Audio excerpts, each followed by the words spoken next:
just can't keep up with the reading material in my psych class. There's so much information.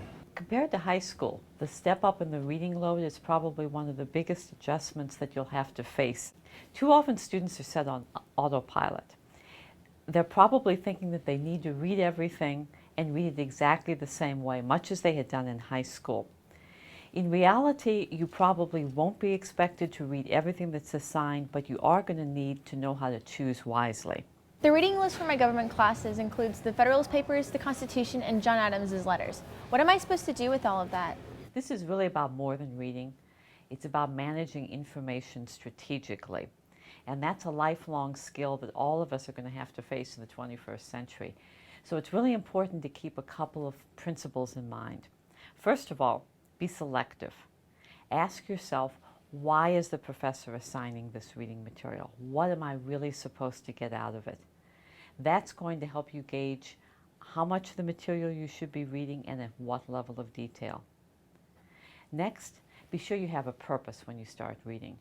Really efficient readers generally have a goal.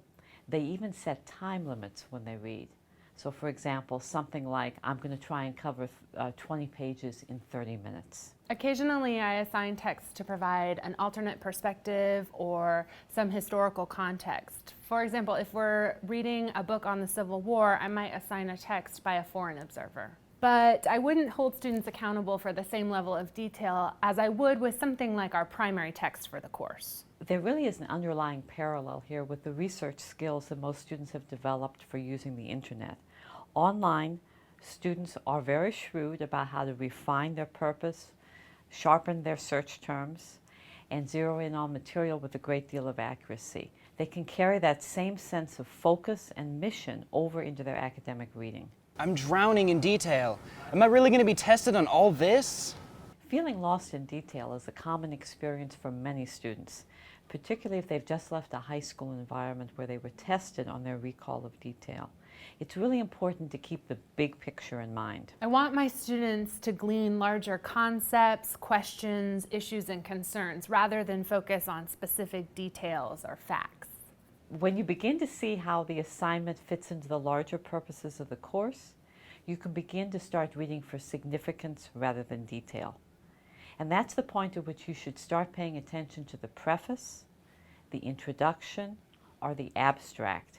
It's usually in this kind of material that the author makes clear to you what he really wants you to take away from the reading. When I approach my own professional reading, I rely on a body of prior knowledge that I've already gathered from lectures, films, other books that I've read. And then I try and assess how this new book is different and therefore important. But I'm just a student. I don't have all that knowledge. Consult the syllabus to see if you can identify the professor's rationale for assigning that text. Then make use of some extra textual clues and do some pre-research. Check out reviews, Google Scholar, and maybe Wikipedia. I can usually understand the material as I'm reading it, but how can I remember everything when it comes to test time? Research shows that we forget about 40 to 50% of the material we read within 15 minutes, unless we make an effort to recall it immediately. So you're going to want to build some regular recall routines into your study. Talk the material back to yourself, or imagine yourself explaining it to a friend. If you can put the information into a narrative or a story format, that's helpful as well. Stories are always easier to recall. Let's review. Be selective about what you read. Read with a plan and purpose. See the big picture as you read and make connections. Use rehearsal techniques after reading to enhance your memory.